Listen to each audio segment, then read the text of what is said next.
Sekarang derajat negara terlihat telah suram. Pelaksanaan undang-undang sudah rusak karena tanpa teladan. Kini sang pujangga hatinya diliputi rasa sedih. Prihatin tampak jelas kehina-hinaannya. Amat suram tanda-tanda kehidupan akibat kesukaran duniawi bertubi-tubi dihantam bencana.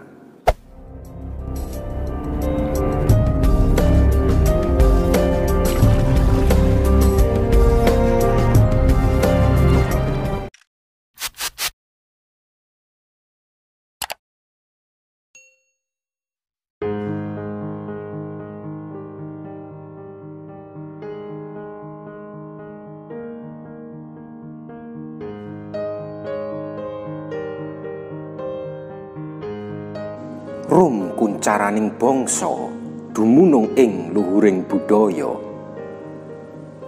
Tinggi rendahnya derajat suatu bangsa terletak pada budayanya.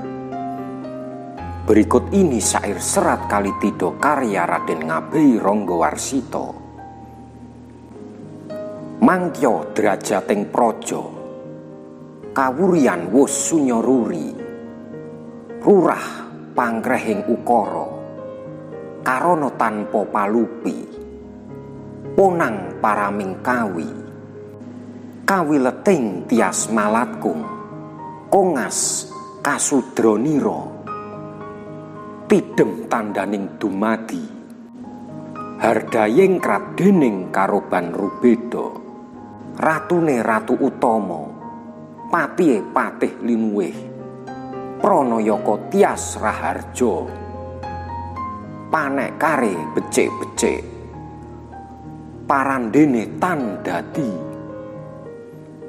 paliasing kalabendu, malah saking andodra rubeda kang ngreri bedi, beda-beda hardane wong sak nagara, kata tangi sira, sira sang parameng kawi, kawileting tias duh tita, kataman ing reh wirangi, dening upaya sandi, sumaruna anarawang, panglipur manuhara, met pamprih melik pakolih, temah soha ing karsa tanpa weweka, dasar karoban pawarta, babaratan ujar lamis, pinudya dadya pangarsa, wekasan malah kawuri, yen pinikir sayekti, pedah opo aning ngayun, andeder kaluputan, siniraman banyu lali, lamun tuwuh dadi kekembanging beka, ujaring paniti sastra, awawarah asung peling, ing jaman kening musibah, wong ambek jatmika kontit, mangkono yen niteni, pedah apa amituhu, pawarta lalawara, mundhakang roronta ati, angurbaya ngiketa cireteng kuna, keni kinarya darsana, palimbang ala lan becik, sayekti akeh kewala, lalakon kang dadi tamsil, masalahing ngaurip, wahonira tinemu, temahan anarima, mupus papas tening takdir, puluh-puluh nglakoni kaelokan, amenangi jaman edan, ewuh aya ing pambudi, melu edan ora tahan, yen tan milu anglakoni boyo kaduman melik, kaliren wekasanipun, dilalah kersong ning Allah, bejo-bejone kang lali luwih bejo kang eling lan waspada. Samono iku babasan padu-paduning kapengin, nggih makoten man duplang, bener ingkang ngarani, nanging sakjroning batin sejatine nyamut-nyamut, wis tuwa arep apa, muhung mahasing ngasepi, supaya antuk parimamaning yang sukma. Beda lan kang wis santosa, kinari lan ing yang widi, satiba malangane tan susah ngupaya kasil, saking mangunah prapti, pangeran paring pitulung, marga samaning titah, rupa sabarang pikolih, parandene masih taberi ikhtiar. Sakadare linakonan mung tumindak mara ati, angger tan dadi parakara karana wirayat murni. Mung tumindak mara ati, angger tan dadi prakara karana wirayat muni.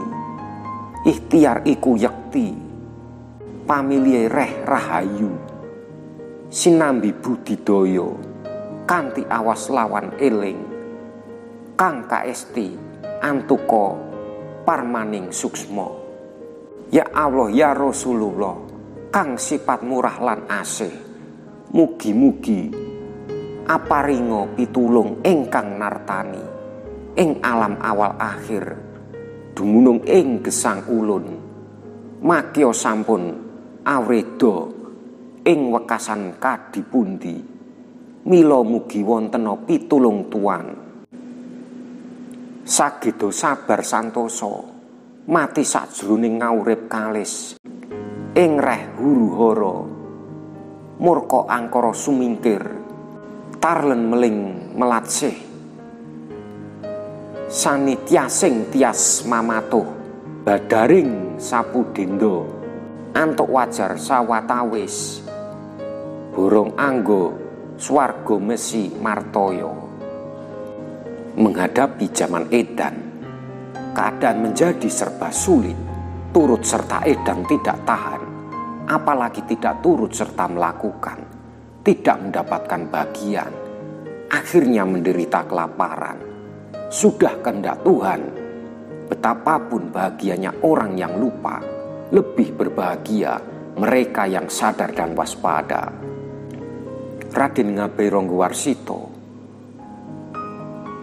bernama asli Bagus Burhan. Dia adalah pujangga besar yang hidup di Kasunanan Surakarta. Ia dianggap sebagai pujangga besar terakhir tanah Jawa. Lahir di Surakarta 15 Maret 1802 dan meninggal dalam usia 71 tahun pada 24 Desember 1873. Bagus Burhan adalah putra dari Mas Pajang Swara atau Mas Ngabei Ranggawarsita, cucu Yosodipura II. Serat Kalitido merupakan karya sastra yang bermula dari kegelisahan Ronggowarsita melihat kondisi pemerintahan saat itu. Ronggowarsita menjelaskan dalam syairnya mengenai derajat negara yang terlihat suram. Pelaksanaan undang-undang rusak akibat tidak adanya teladan dari para pembuatnya. Padahal orang-orang di pemerintahan adalah orang-orang terpilih dan mulanya bercita-cita ingin menyejahterakan rakyat kecil. Lalu ia mengatakan, orang-orang baik di negara tersebut justru tersingkirkan.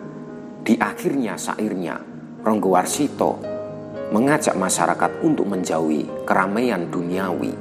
Hal itu supaya mendapatkan hidayah dan keselamatan dari Tuhan dan Rasul-Nya. Apabila kita mengkaji dan menikmati tiap bait Serat Kalitido, masih sangat relevan dengan situasi Indonesia saat ini. Kasus korupsi di lembaga eksekutif, legislatif, dan yudikatif masih masif. Jabatan di pemerintahan dengan sangat mudah bisa diperjualbelikan oleh orang-orang yang punya kedudukan. Maka perlu sekiranya kita mengkaji Serat Kalitido sembari melakukan renungan. Demikian lirik syair Serat Kalitido karya pujangga Jawa Ronggowarsita. Terima kasih. Assalamualaikum. Salam sejahtera. Santi Santi Santi Nama budaya Swastiastu.